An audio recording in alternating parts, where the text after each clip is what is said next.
नमस्कार मित्रांनो, मी संपत, एक साधा, प्रामाणिक आणि आपल्या कामाशी प्रामाणिक राहणारा मसाज थेरपिस्ट. मला अनेक मसाजच्या अपॉइंटमेंट मिळायच्या, त्या पण जास्त श्रीमंत लोकांच्या घरच्या, त्यात विशेष करून बायकांच्या. आज मी तुम्हाला माझ्या आयुष्यातील एक अशी गोष्ट सांगणार आहे जी मी आजपर्यंत कोणालाच सांगितलेली नाही. ही गोष्ट आहे एक अशा रात्रीची ज्या रात्रीने माझं संपूर्ण आयुष्य बदलून टाकलं होतं. माझे नेहमीच्या क्लायंट म्हणजे रेवती मॅडम ची अपॉइंटमेंट मला आली. मी त्यांच्या घरी पोहोचलो आणि मी दरवाजावरती हलकीशी थाप केली. आतल्या खोलीतून खूप अतिशय हळूवार आणि कोमल आवाज आला, "आत ये संपत." मी दरवाजा ढकलून आतमध्ये पाऊल टाकलं आणि समोरचं दृश्य पाहून क्षणभर जरा मी तिथेच थबकलो.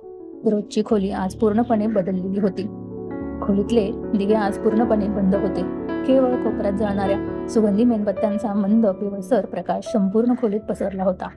हवेत गुलाबाचा एक मादक सुवास रेंगाळत होता आणि पार्श्वभूमीवरती अगदी संथ गतीने 1 मिनिटाचं संगीत वाजत होतं. रेवती मॅडम खोलीच्या मध्यभागी असलेल्या एका आराम खुर्चीवरती बसल्या होत्या. मी माझी बॅग टेबलवरती ठेवली आणि आदराने म्हणालो, "मॅडम, आज थोडा उशीर झाला. खूप ट्रॅफिक होती, माफ करा." रेवती मॅडमने हळूच आपले डोळे उघडले. त्यांच्या डोळ्यांमध्ये आज एक वेगळीच बेचैनी मला जरा जाणवत होती. त्यांनी मग माझ्याकडे पाहिलं आणि एक छोटा सुस्कारा सोडला आणि म्हणाल्या, "काही हरकत नाही संपत. आज खरं तर मला तुझी खूप जास्त गरज होती. दिवसभर खूप जास्त थकवा आणि अस्वस्थता जाणवते. प्लीज जरा लवकर सुरू कर." मी लगेचच होकार दिला. मी माझ्या बॅगमधून सुगंधी तेलाची बाटली काढली. तेल हातावरती घेऊन मी हात रगडले आणि गरम केले. मी मॅडमच्या मागे जाऊन उभा राहिलो. मॅडमने आपली मान आणि खांदे एकदम सैल सोडले होते. मेणबत्तीच्या प्रकाशात त्यांची त्वचा एकदम चकाकत होती. मी माझे उबदार हात हळूच त्यांच्या खांद्यावरती ठेवले. जसा माझ्या हाताचा पहिला स्पर्श त्यांच्या त्वचेला झाला, मॅडमच्या शरीरातून एक हलकीशी चमकच धावून गेली.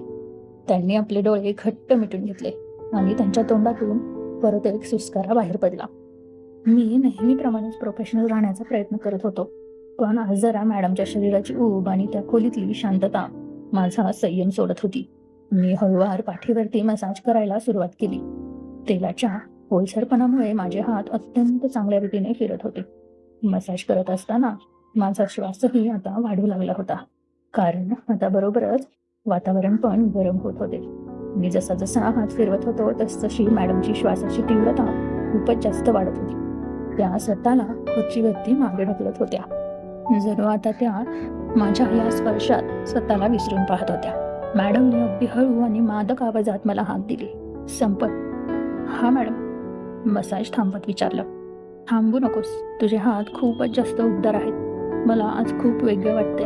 आज त्या स्पर्शाची, म्हणजेच हात खूप उबदार आहेत त्याची मला खूप छान वाटते.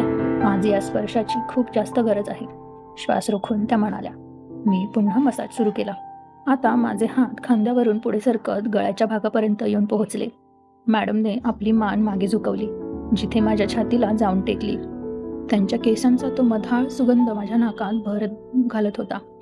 खोलीतील उबदारपणा आणि आमच्या दोघांच्या श्वासाची गती आता शिगेला पोहोचली होती. माझा स्वतःवरचा संयम आता सुटत चाललेला होता. अचानक मॅडमने माझे दोन्ही हात आपल्या हातांमध्ये घट्ट पकडले. मला वाटले की कदाचित माझी काहीतरी चूकच झाली असावी आणि मॅडम माझ्यावरती रागवणार आता. मी दचकून जरा मागेच सरकू लागलो, पण मॅडमने माझी पकड सैल होऊ दिली नाही. त्यांनी उलट माझे हात अधिकच घट्ट पकडून ठेवले. त्या खुर्चीवरून अत्यंत हळूपणे उठल्या आणि मागे वळल्या. आता त्या माझ्या अगदी समोरच उभ्या होत्या. त्यांची जी सोबतीची तीव्र भूक होती ती आता मला जाणवत होती. त्यांनी माझ्या डोळ्यात डोळे घालून पाहत त्यांचा एक मऊ हात हलकेच माझ्या गालावरती ठेवला आणि म्हणाल्या, "संपत, आजपर्यंत अनेकदा या शरीराचा थकवा तू दूर केलायस, पण आज या मनाचा एकटेपणा कायमचा मिटवून टाक." त्यांच्या या शब्दांनी माझ्या मनात जणू वीजच संचारली. मी काही बोलणार त्याआधीच मॅडमनी पुढे होऊन मला थेट आपल्या मिठीतच ओढलं. त्या रात्री मर्यादांनी सर्व बंधनं गळून पडली होती. मॅडमनी जसं मला त्यांच्या मिठीत ओढलं तसं मी क्षणभर माझा श्वासच रोखला गेला. एका अत्यंत श्रीमंत आणि सुंदर स्त्रीच्या शरीराची ऊब मला इतक्या जवळून जाणवत होती. त्यांचा तो रेशमी गाऊन माझ्या हातांचा स्पर्श करत होता.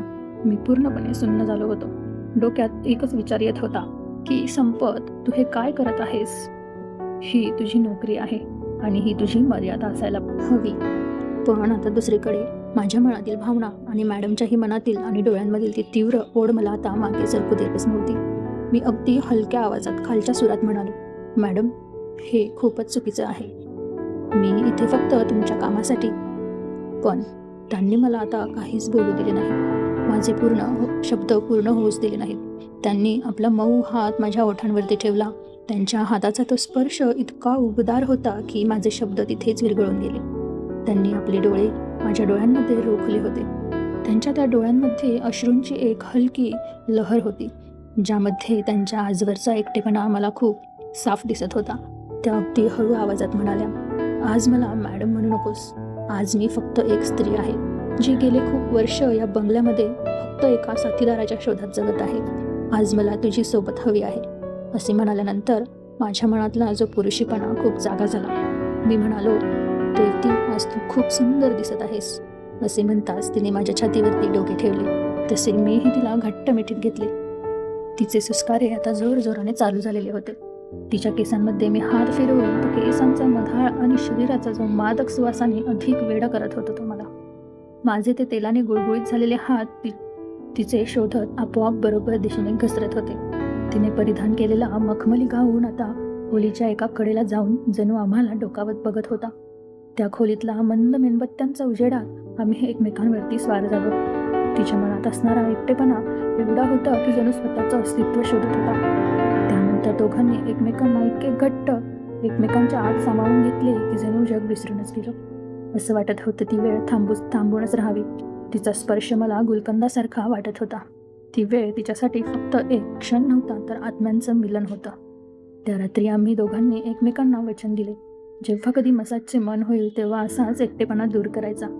आणि सकाळ झाली. मी माझ्या घरी गेलो. मित्रांनो, तुम्हाला ही कथा कशी वाटली कमेंटमध्ये नक्की सांगा.